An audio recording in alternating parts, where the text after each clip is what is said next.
Gotta love a good slouch. The secret to a tight-fitting yet smooth-turning Itomaki lies in a perfect taper. Years ago, I was doing the consulting work for Kubo and the Two Strings, that movie, and when talking with the animators, they asked, how the Itomaki worked.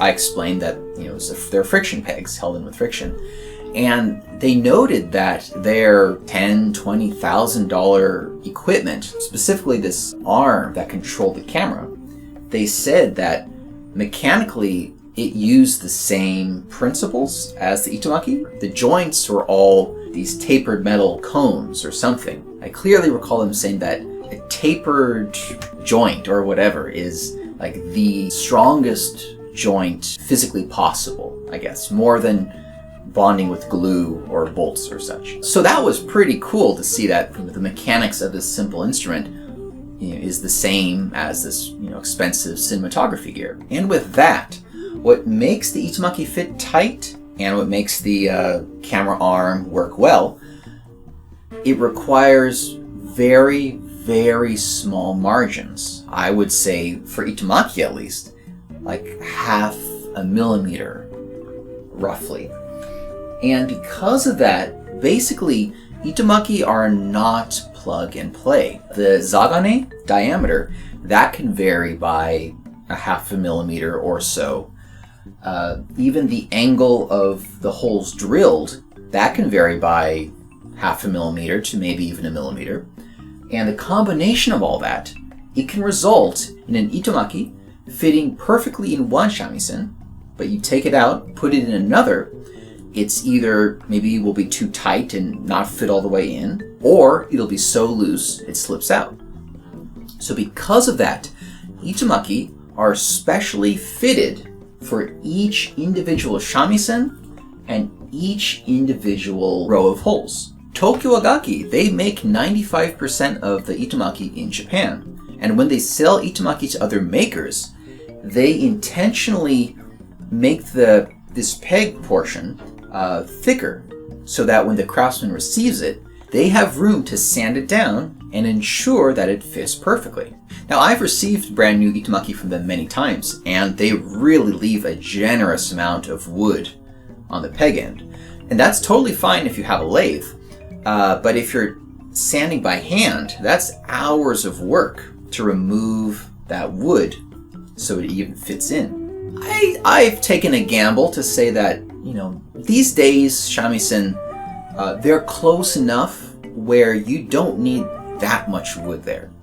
So for the elite Itomaki, we've taken more wood off, so generally it'll fit in about 75-80% of the way in, which is pretty safe and much less work for you if you want to do home installation. Home installation is not difficult, and all it requires is sandpaper from 120 grit to 800 grit, or if you want to go all the way, 2000, as well as some drill bits.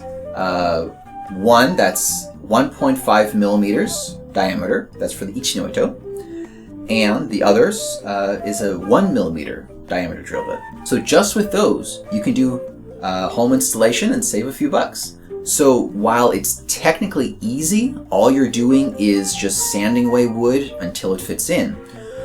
We have to know why we're doing it, because if it's sanded in the wrong way, we can lose this taper and we'll have a wobbly and possibly very loose fitting Itomaki. Something that I could fix later, but it's better if we understand what we're doing and get it right, hopefully the first time. Now, these Itomaki are expensive, and if you feel uncomfortable or don't have much woodworking experience, it's totally fine to opt for professional installation, which I do here and can ensure a perfect tight fit, drill all the holes and whatnot. But if you feel like doing so, I encourage the old home installation, and come with me over here. I'll show you how you can do it. So let's start with some basics. Don't skip ahead. This ring is the zagane metal fitting, same as all of these. Our goal is to fit the peg end of the Itomaki through the zagane and go all the way until it goes about 2 millimeters or so inside the smaller ring. Note we're not going all the way through to here. Why not? The zagane is tapered. So when this taper is going this way, the itomaki is also tapered. So if the taper is going in the same direction, that's what makes a tight fit. However, the smaller itomaki are tapering in the other direction. So the only point of contact will be the very tip. So putting the itomaki deeper isn't going to make it fit any tighter. The larger zagane is what grips the itomaki. The purpose of the smaller zagane is to keep the itomaki aligned and true so it turns evenly. Now, when I was just starting, I had always assumed that the itomaki was in full contact with the entire zagane. However, that's not true. The only point of contact between the zagane and the itomaki is about 2 millimeters. Maybe 3, but generally 2. So it's amazing they can fit really tight with only 2 millimeters of contact. Theoretically, if this entire zagane was in full contact with the itomaki, it would be almost impossible to turn because it is one of the strongest joints in the world, apparently. Fun fact, these elite itomaki are already made with this taper. So if you put it in and give it a turn, you can see we're almost all the way there. Give it a little turn and pull it out. This little shiny area shows the point of contact, and that's about 2 to 3 millimeters. That's the taper we want to maintain. So let's do it. Step 1, put the itomaki in, then have a pencil and put it right against the edge right here, and turn the itomaki so that you're drawing a line around the itomaki.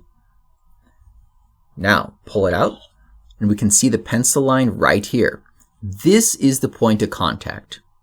Now we want the itomaki to go in deeper, which means we must remove wood above this line.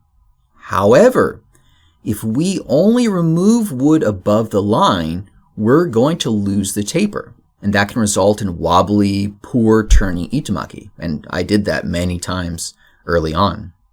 Basically what we want is a straight line between the tip here and the beginning of the slope here. We want this to be even.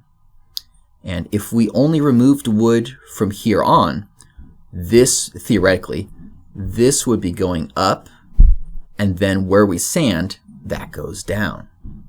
Exaggerated, but that kind of gets the idea. So when we sand, we want to sand evenly across the peg so we maintain that angle. First, we start with 120 grit sandpaper. Take the itomaki like so, and wrap the sandpaper around, gently pinching it between your index and thumb, or your fingers like so. And don't push too hard, but just hold it so you can grip it in one hand. And then with your other hand, twist the itomaki. And as you twist, the sandpaper in your other fingers are removing the wood from the peg. Holding the sandpaper in this way will ensure we can get a very even removal of wood. However, it makes it even easier to accidentally remove too much wood in one particular area, creating a dip. To avoid this, as we turn, pull the itomaki out and then push it back in again as you twist. Pull it out and then push it in again while twisting. By doing this, we're removing wood evenly back and forth. We can see we remove some wood. Go back and forth a few times. Then with a cloth, clean off the dust. Generally, we want to avoid touching the surface because if our finger oils get into the zagane, that can result in them slipping later on. So, let's put this in. We can look, we can see if it went in further. Probably not, since we only did a few passes. Then we'll just do it again. Carefully go back and forth.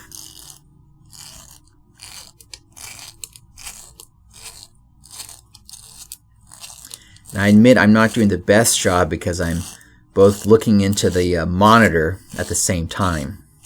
So, but this is the general idea.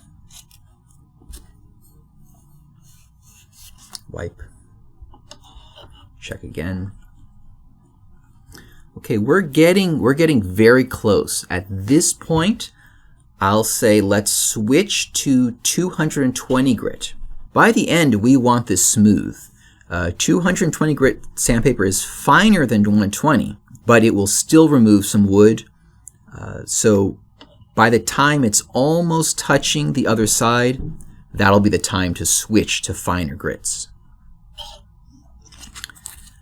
So again, between the fingers.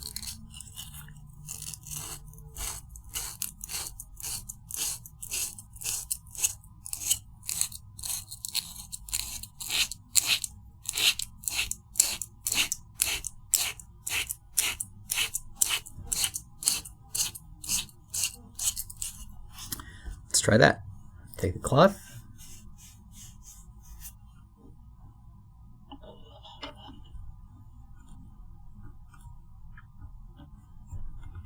Getting close, feels nice and tight. I'm going to do a little more on 220 before moving up to 320. All right, 220 grit. We put it in, goes all the way to the other side, fits in, feels tight. Let's switch to 320.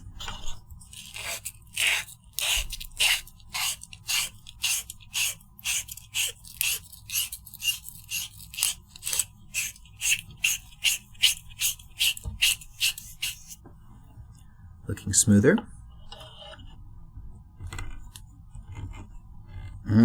Nice and tight. Switch to 400.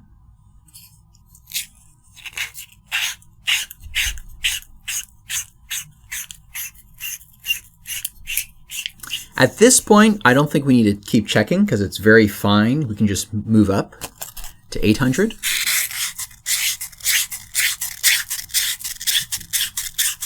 Now 800 is fine, but let's move up to 1200. And we've gone this far. How about 1500? And so we can tell our grandchildren that we went all the way. Let's finish with 2000.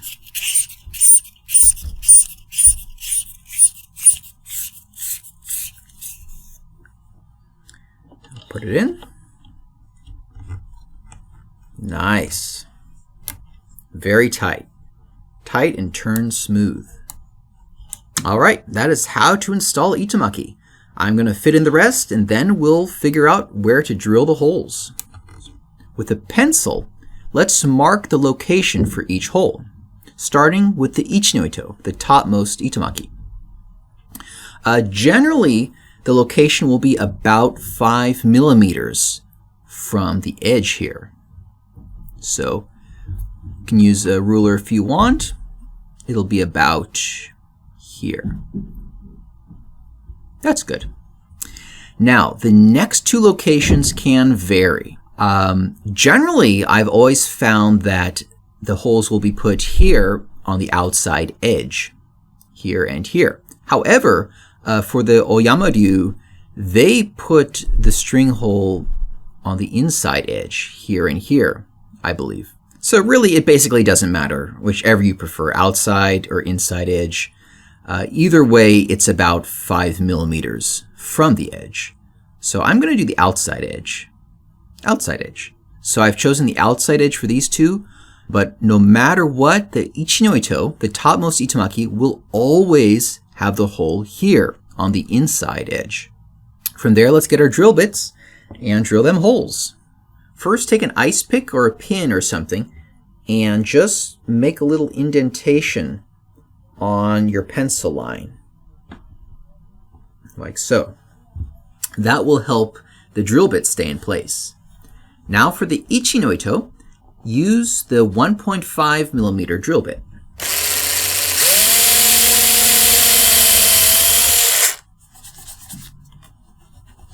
There we go. For the next two Itomaki, make an indentation with your push thingy of choice. There we go. For the next two Itomaki, we're going to use the 1mm drill bit. Note, the 1.5mm, i.e. 1/16 inch drill bit, will work just fine. But, I don't know, it looks kind of cool to have the smaller hole for the smaller strings.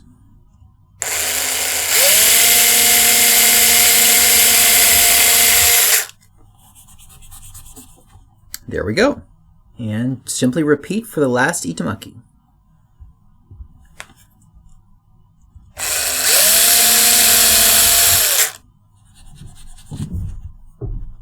One set of Itomaki are installed and ready for strings.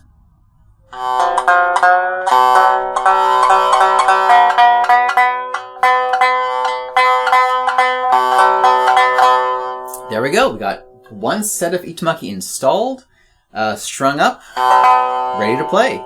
As you can see, the installation process is very straightforward. It's simply sanding to higher grits and drilling string holes. And when done right, they hold tension and they turn quietly and very well. But if you're not careful, you can over sand and the sanding will be uneven. They'll turn not so well, they'll be wobbly and possibly not hold any tension. So it is possible to mess up. If the installation doesn't go well, I'm here to give advice, and you can even send it to me and we can switch to the professional installation. Note though that if you do the home installation, that voids the warranty/refund. Which is understandable, I think. Anywho, that's that. Time to bake a pizza. Bye.